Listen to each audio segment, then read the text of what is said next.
This podcast is a collaboration between Costard and Touchstone Productions and the Dads from the Crypt podcast. What's that smell? What smell, Caesar? What have you been taking? Just a medicine, but to ward off the fever. Did you give him medicine for the fever? Well... Yes Caesar... or no? No. Gemellus, are you accusing your sovereign of being a poisoner? But I never accused you, Caesar. You took an antidote before coming to my table, which is tantamount to accusing me of poisoning you. That is logic, is it not? Caligula!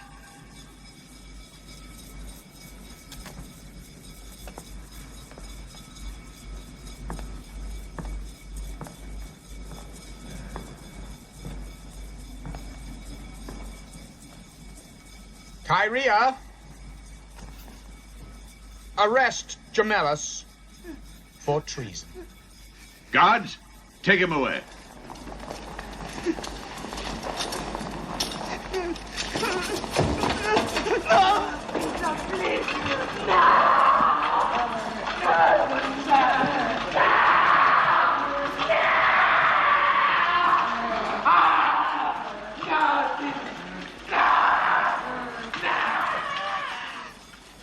As if there ever could be an antidote against Caesar.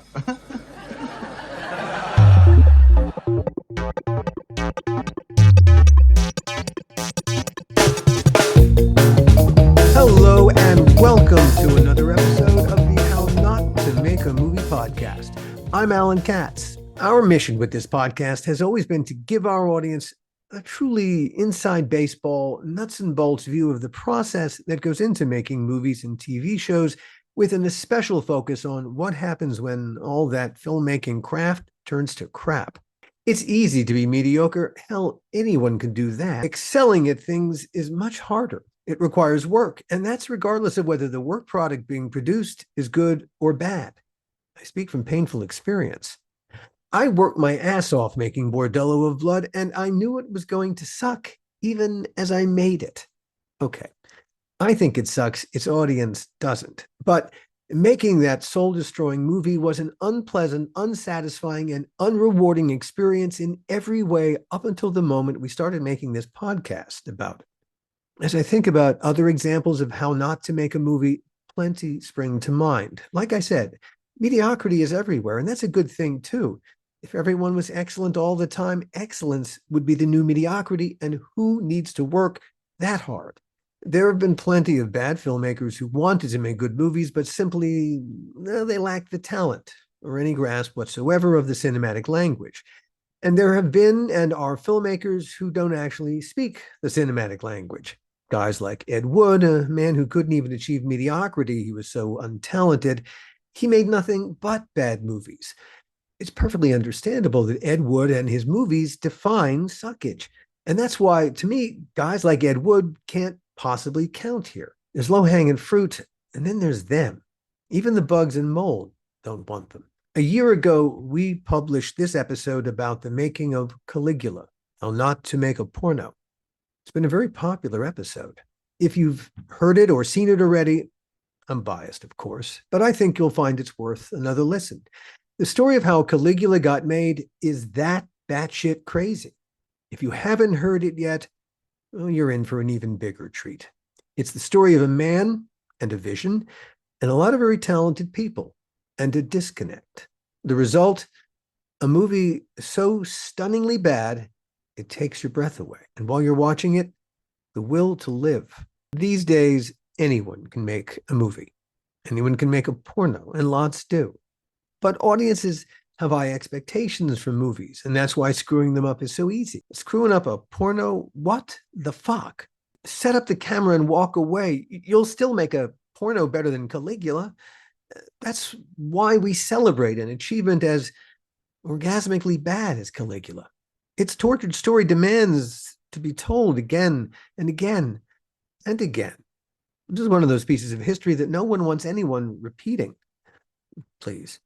Enjoy one of our most popular episodes, How Not to Make a Porno, the story of making Caligula. So please enjoy one of our most popular episodes, How Not to Make a Porno, the story of making Caligula. One of our big themes on this podcast is what happens when talented movie makers lose their minds, or their taste, or control over their movies. You get a bordello of blood when big-name, talented people make a movie none of them really wants to make, plus an insane producer.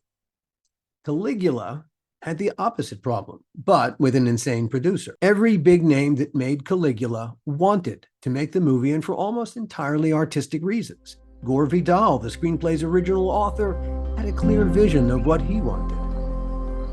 I'm Gore Vidal, and I've written a screenplay about one of the most extraordinary, some think one of the most wicked young men that ever lived, the Roman Emperor Caligula. Caligula's original director, Tinto Brass, he also had a clear vision. The problem was his vision for the movie didn't match Gore Vidal's or Bob Guccione's, and Bob Guccione's vision mattered more than anyone's because all the money was his. The result is a spectacular fiasco. It's not just bad, it's epically bad, almost unwatchably bad. That's harder to pull off than it looks, and I know from experience. Caligula calls itself the most controversial film of all time. It might just be right.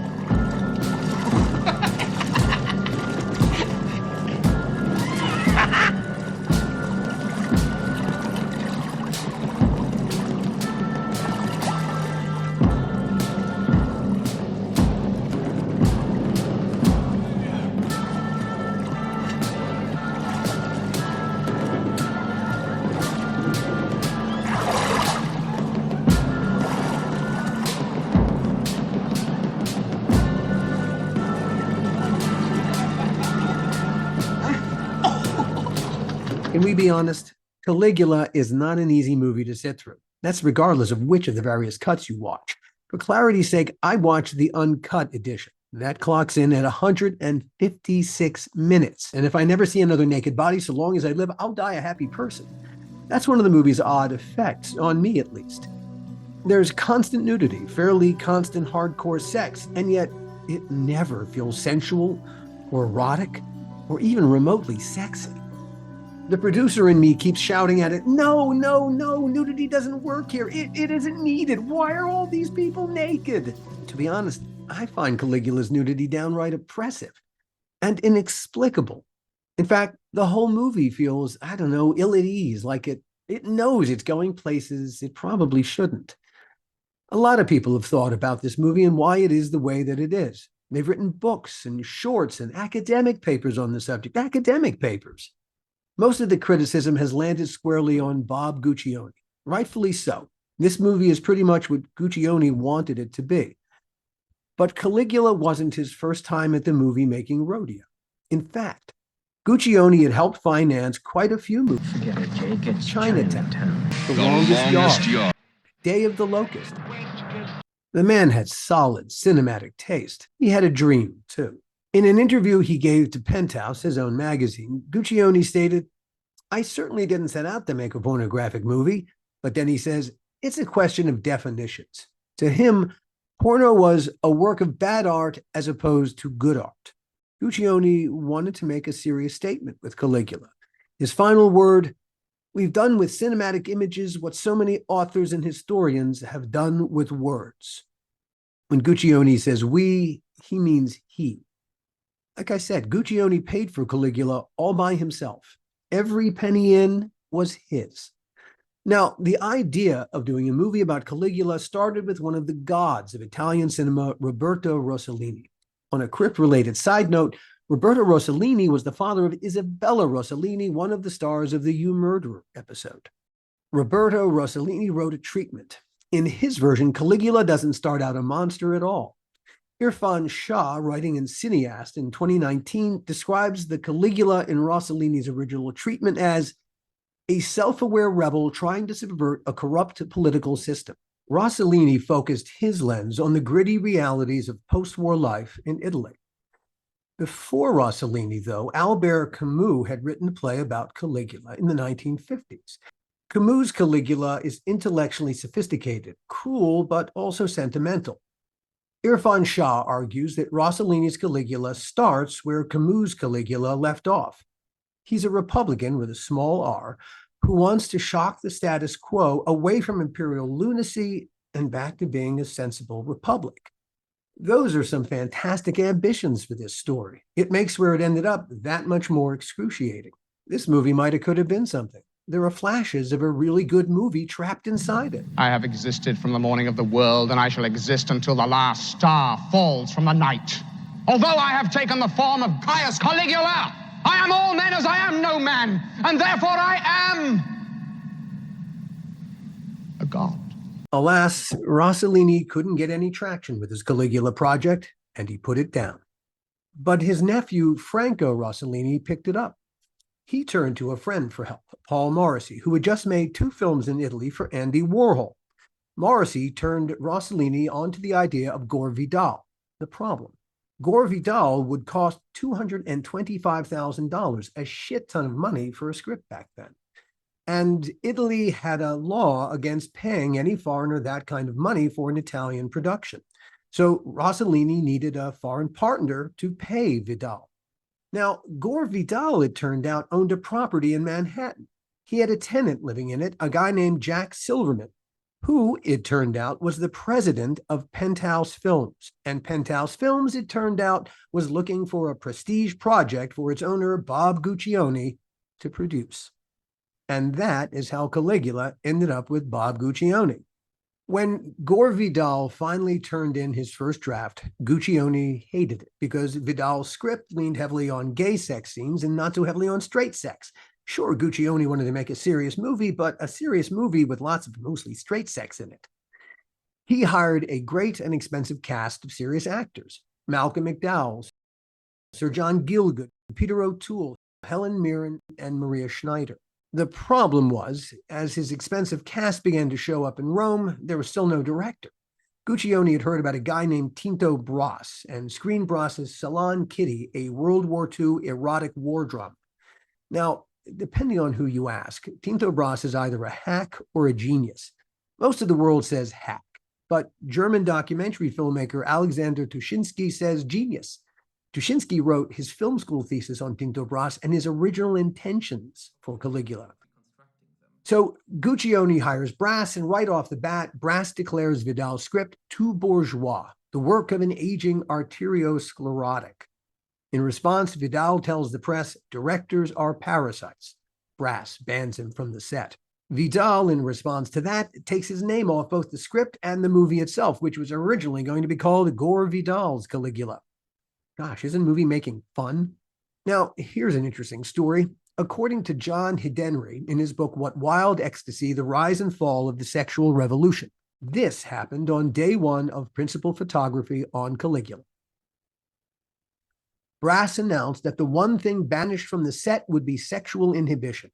Then, with his wife, an astonished Guccione, and cast and crew members looking on, he proceeded with the help of a female extra to demonstrate the proper way to perform cunnilingus. Wow, I've heard of giving line readings before, but that's nuts. Shortly thereafter, Maria Schneider quit. She resented how sexualized the script had become, and she really resented how her wardrobe seemed designed to expose her breasts every time she moved. Brass replaced her with a more compliant actress, Teresa Ann Savoy. Filming began in earnest in August 1976 at DEAR Studios in Rome. Danilo Donati, a world-class designer, stepped in as set and wardrobe designer and created 22 gigantic sets, including a huge dry-docked gold leaf boat, a monstrous man decapitation device, and palace interiors that resemble artificial theater sets. As Irfan Shah points out, these were a world away from the project's original grittier neo-realistic conception. Guccione wasn't happy either, and for his own reasons. Guccione wanted an erotic epic, but Brass kept hiring odd-looking extras that seemed to shit on the eroticism. Actress Helen Mirren described the experience as being an irresistible mix of art and genitals. So, what was it like on the set? I chatted about that with Tales from the Crypt alum Malcolm McDowell. I'm sure when Caligula called, it wasn't the thing that it ultimately became. It had something of a pedigree. The screenplay was developed from an unproduced television miniseries by Roberto Rossellini. Well, that's news to me. It started out with Oh. the best of intentions. Yeah, yes, you may be right. I've forgotten that. Yeah. To be Yeah. honest with you, I've forgotten a lot about it. I was going to do a sort of one-man show about it and sort of come out in a toga, Oh my God. smoking a cigarette or something with jeans on. It would have But killed. I have a lot of funny stories about it because honestly, the only way to get through it was by laughing at it. But Well, I mean, yeah. what did everyone think as you all said yes? You all agreed to sign Well, on? of course, we hadn't seen a script, so I kind of got, as soon as I was in it and got the script, I thought, wow, this is terrible. I was so shocked at how, this such a great writer had produced such rubbish.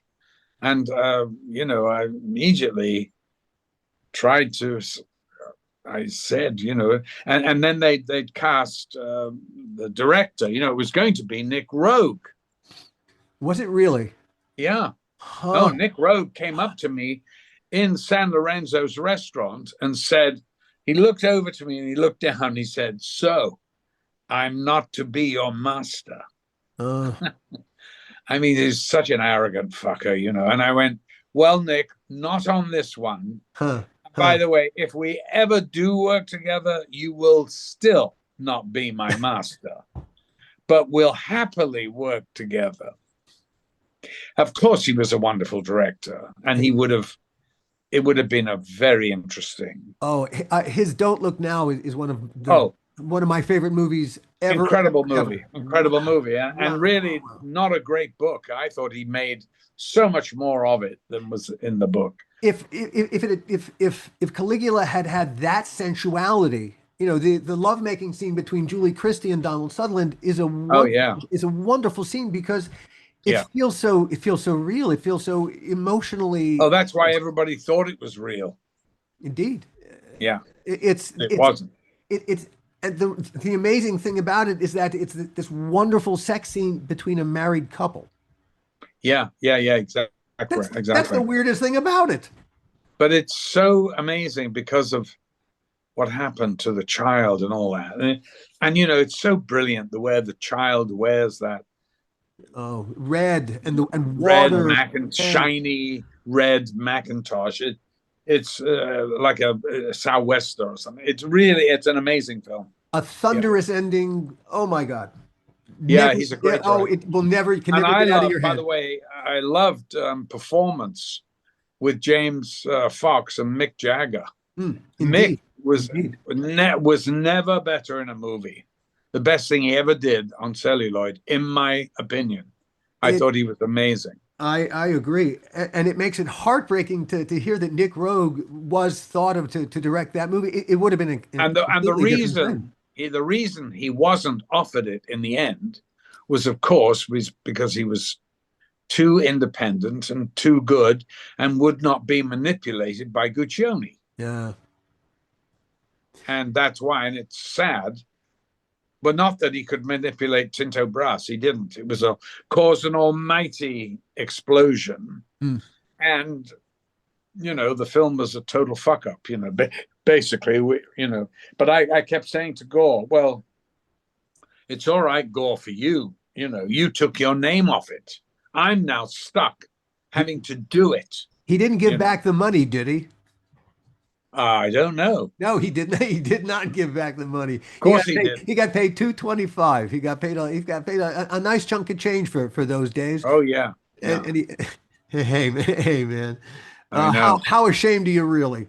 The casting became an issue. Maria Schneider, and she just passed away recently, unfortunately. A terrific actress. Yeah. She was supposed to play Drusilla. She quit while filming her first sex scene, right in the middle of working with you.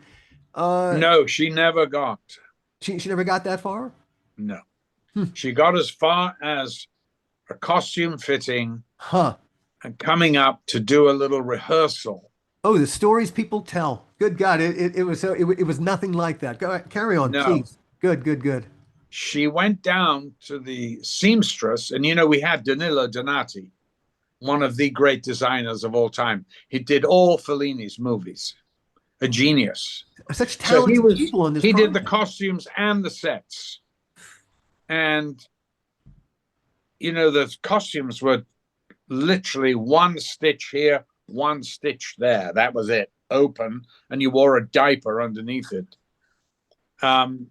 She went down to the seamstress and had them sew up the sides of the dress so that Sure. the scene was me fondling her breast, because, you know, I'm her brother, basically. And to be fondling her breast to a modern audience is sort of outrageous. But of course, in Caligula's time, it was quite normal. Yeah. They were the only people you could trust with your family. And that's basically who you stayed with. I tried to get into the dress and I went, wow, how did you manage to get this? And Tinto Brass went ballistic. That's what happened. And he really lost it. When he found out what she'd done, he lost it. And she sort of went, fuck you. And he went, oh, fuck you, get off my set. And so I don't know whether she walked or she was fired. I think she basically walked. For a little while, they thought about Catherine Ross to replace her. I got a call from Catherine, who said, Malcolm, I'd been offered it. What can you tell me? And I went, oh, Catherine, God, you're America's sweetheart. I'm such a fan. I went, I'd love to work with you, but darling, not on this. I honestly, from the bottom of my heart, I really think you should not do this. They're running around the set naked and everything. I don't. She went, thank you. Yeah, that was very, very good of you to spare her the trip. Yeah, I wouldn't do that to her. And I was a big fan of hers. And I knew that was a terrible fit. But, you know, that was another manipulation of Guccione. Gielgud, you got to work. Oh, with, yeah. Yeah, so you did finally get to work with John in a feature. There's a story about you and John talking about personal finances, that John was complaining about having to do movies like this. Yes, he said, my accountant, you know, I've been told I've got to cut back. And I went, oh, dear, John, well, I mean, do you live this high lifestyle? He goes, good God, no. But I can't afford it, the taxes, you know. I said, well, where could you cut back? I mean, you've got this beautiful house. He went, oh, yes, so I can't leave the house.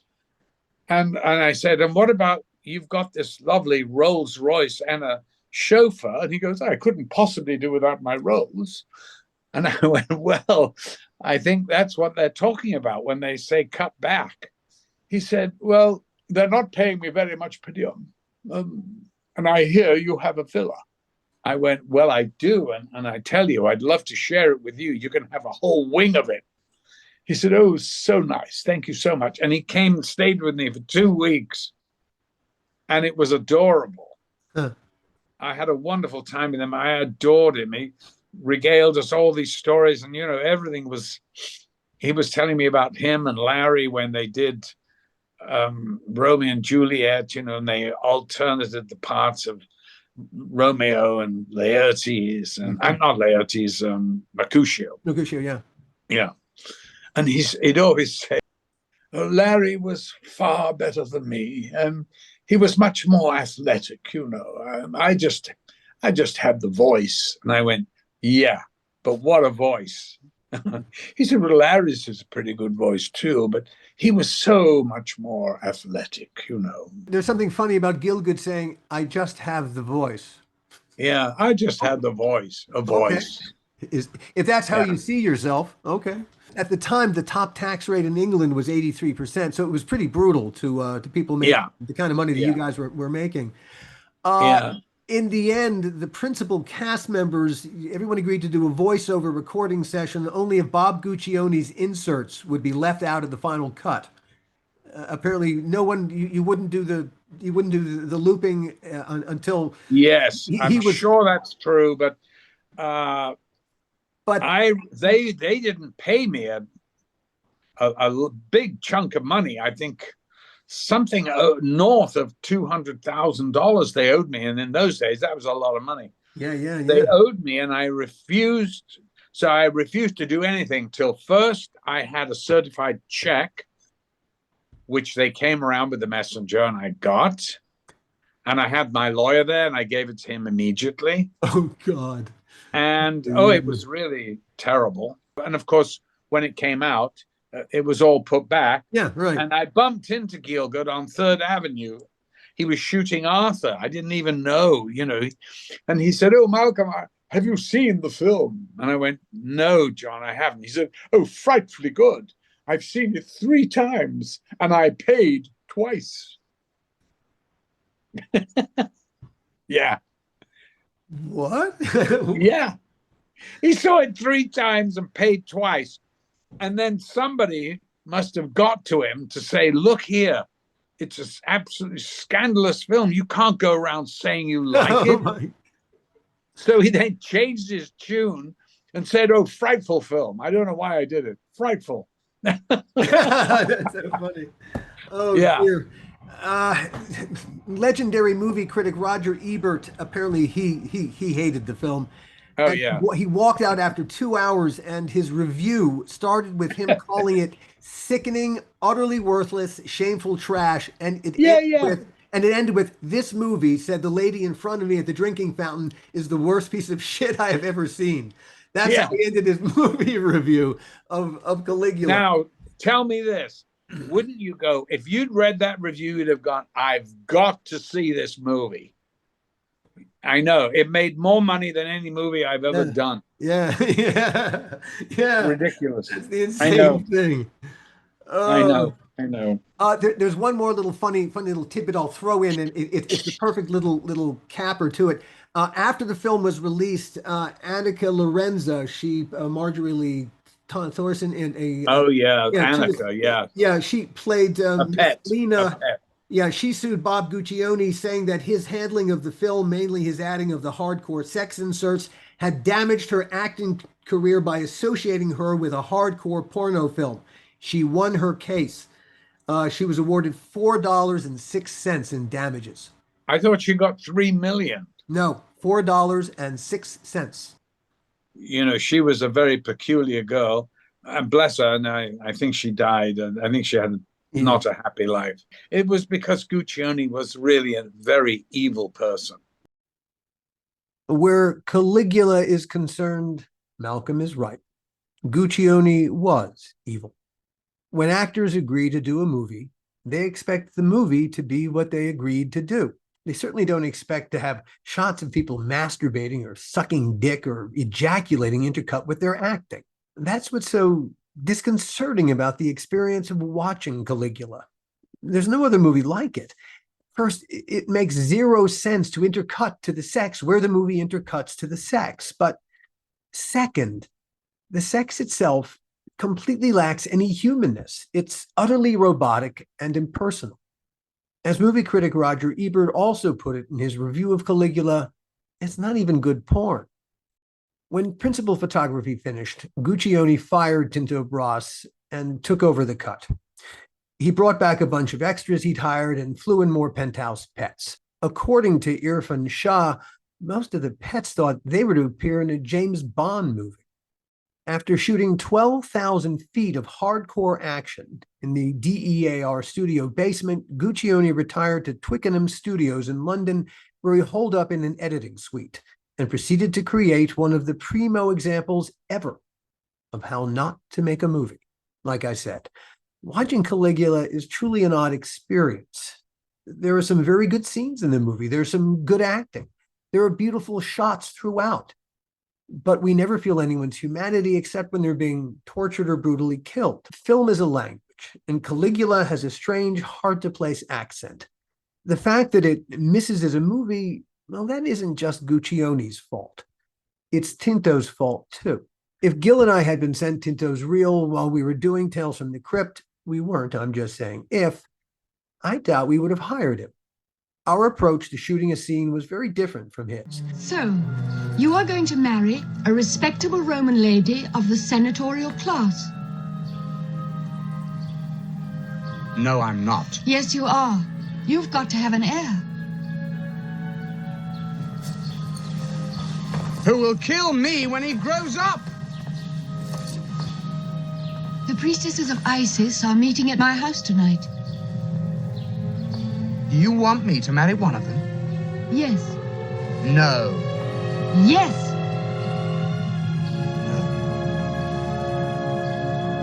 Yes.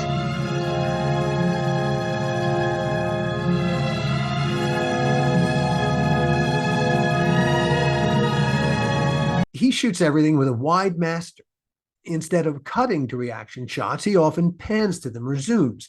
This isn't the best use of the cinematic language. While this style of shooting and editing captures everything and feels immediate, it never feels intimate. There's a very good reason for why we shoot things the way that we shoot them. For all its many faults and flaws, Caligula continues to fascinate. Hi, my name is Thomas Negovan. Documentary filmmaker Tom Negovan has been working on a cut of Caligula that supposedly will drop this year. Hear what I've been doing. Then when I tell them that movie is Caligula, they always ask, isn't that a porno? In fact, a new cut of Caligula played at this year's Cannes Film Festival. Dozens of people walked out. As they say in France, plus ça change, plus c'est la même chose. Translation, Caligula simply will not go away. Here's one final irony. It's entirely possible that the real Caligula was nothing like the childish madman depicted. According to the BBC, the evidence for Caligula's monstrosity isn't quite as clear-cut. Most of what we think about Caligula was written long after he was gone. The few contemporaneous eyewitness accounts of Caligula's reign, they all fail to mention any of the worst stories, like incest with his sister, or making his horse a consul. No Roman writer ever said that he made his horse a consul. Philo, a high-ranking Jewish ambassador, described Caligula as a rather menacing jokester, but nothing worse. Caligula had enemies.